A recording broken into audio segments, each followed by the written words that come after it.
নমস্কার বন্ধুরা, সবাইকে আমার চ্যানেলে স্বাগত। যখন বাজারে কেউ যেতেই চায় না, তখন বাড়িতে থাকা মসুর ডাল আর ডিম দিয়ে বানিয়ে ফেলুন একটি নতুন রেসিপি, যা খেতে হয় অসাধারণ। চলুন তাহলে আজকের রেসিপি শুরু করা যাক। প্রথমে আমি কিছুটা মসুর ডাল নিয়েছি, সেটাকে জল পাল্টে 2 থেকে 3 বার ধুয়ে নিয়েছি। আপনারা আপনাদের পরিবারের সদস্য অনুযায়ী মসুর ডালটা নিয়ে নেবেন। জল দিয়ে ভিজিয়ে কিছুক্ষণ রেখে দেব। একটি মিক্সিং বোল নিয়ে নিয়েছি, এর মধ্যে আমি 3টি ডিম নিয়েছি। ডিমগুলি ভেঙে নেব। তবে আপনারা চাইলে পরিমাণটা কমিয়ে কিংবা বাড়িয়ে দিতে পারেন।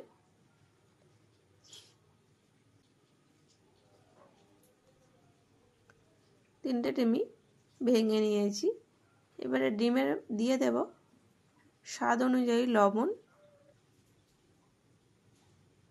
কিছুটা কুচনো পেঁয়াজ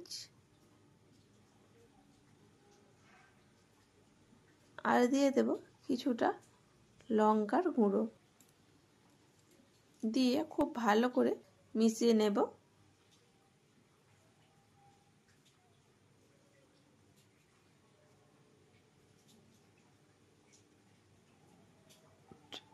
অন্যদিকে গ্যাসের চুলায় একটি প্যান বসিয়ে দিয়েছি।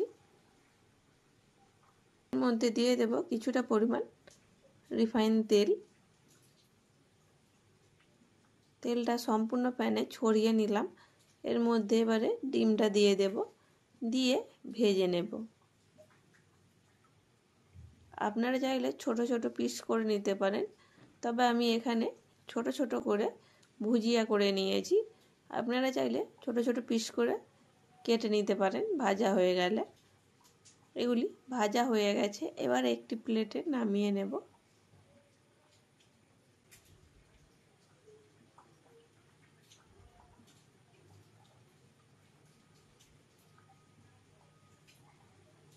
আবারও প্যানটা গ্যাসের চুলায় বসিয়ে দিলাম। এবারে এই প্যানের মধ্যে নিয়ে নেব কিছুটা সরিষার তেল। তবে আপনারা চাইলে এখানে সরিষার তেলের বদলে রিফাইন তেলও ব্যবহার করতে পারেন।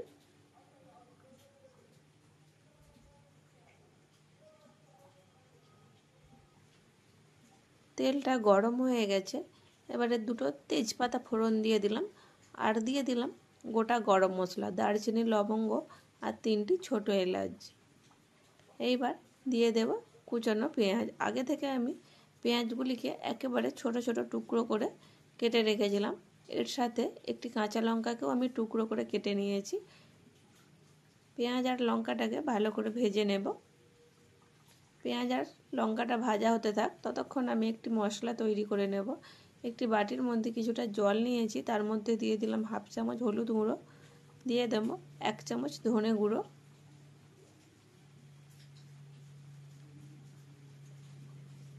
দিয়ে দিলাম শুকনো লঙ্কার গুঁড়ো আর কাশ্মীরি লঙ্কার গুঁড়ো, দিয়ে খুব ভালো করে মিশিয়ে নিলাম। এই বাটিটিকে এবার সাইডে রেখে দেব।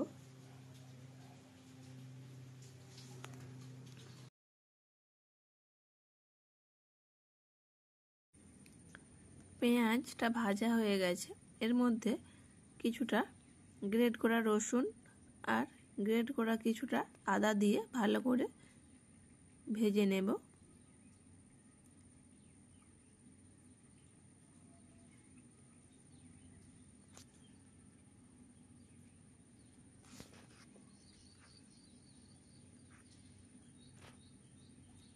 এইবার আগে থেকে যে গুঁড়ো মশলাটি তৈরি করে রেখেছিলাম সেটা ঢেলে দিলাম, দিয়ে খুব ভালো করে কষিয়ে নেব। কষানো হয়ে গেছে, এবারে আগে থেকে যে মসুর ডালটিকে ভিজিয়ে রেখেছিলাম সেটা দিয়ে দিলাম।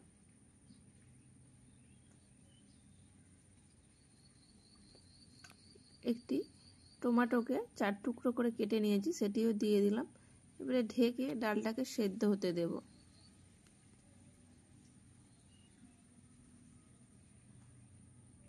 সেদ্ধ হয়ে গেছে, মাঝে মাঝে আমি এইভাবে একটু নেড়ে চেড়ে দিয়েছিলাম, তা না হলে প্যানের নিচে লেগে যেতে পারে।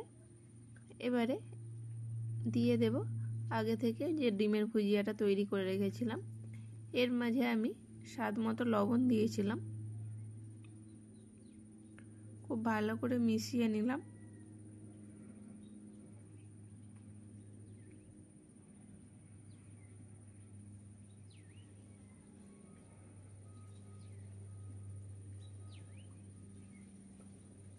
উপর থেকে 2-3টি কাঁচা লঙ্কা দিয়ে দিলাম।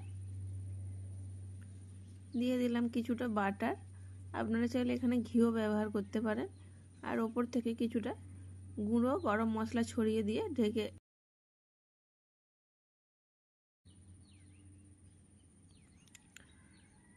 গ্যাসের চুলা অফ করে কিছুক্ষণ ঢেকে রেখে দিয়েছিলাম। দেখুন বন্ধুরা, দেখতেই কত সুন্দর হয়েছে, খেতে অত্যন্ত সুস্বাদু। এটা দিয়ে ভাত, রুটি, পরোটা কিংবা লুচি সবের সাথেই জমে যায় আর খেতে হয় অসাধারণ। বাচ্চা থেকে বড় সবাই খুব প্রশংসা করবে আপনার। অবশ্যই বাড়িতে একবার ট্রাই করবেন। তবে আমার বাড়িতে বাচ্চা আছে, সেই হিসাবে আমি গুঁড়ো লঙ্কাটা ব্যবহার করেছি। আপনারা আপনাদের পছন্দ অনুযায়ী ঝালটা ব্যবহার করবেন।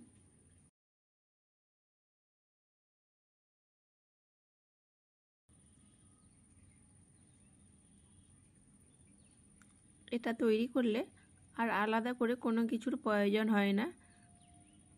একই সাথে ডাল, ডিম সব দিয়েই তৈরি হয়ে যায় এই রেসিপিটি। আজকে আমি এখানে ভাতের সাথে পরিবেশন করব, তাই আমি একটু ঝোলে রেখেছি। আপনারা যদি রুটি পরোটার সঙ্গে খান তাহলে আরও একটু শুকনো শুকনো করে নিতে পারেন। রেসিপিটা ভালো লাগলে লাইক, শেয়ার, কমেন্ট করবেন এবং সাবস্ক্রাইব করে আমাকে সাপোর্ট করবেন।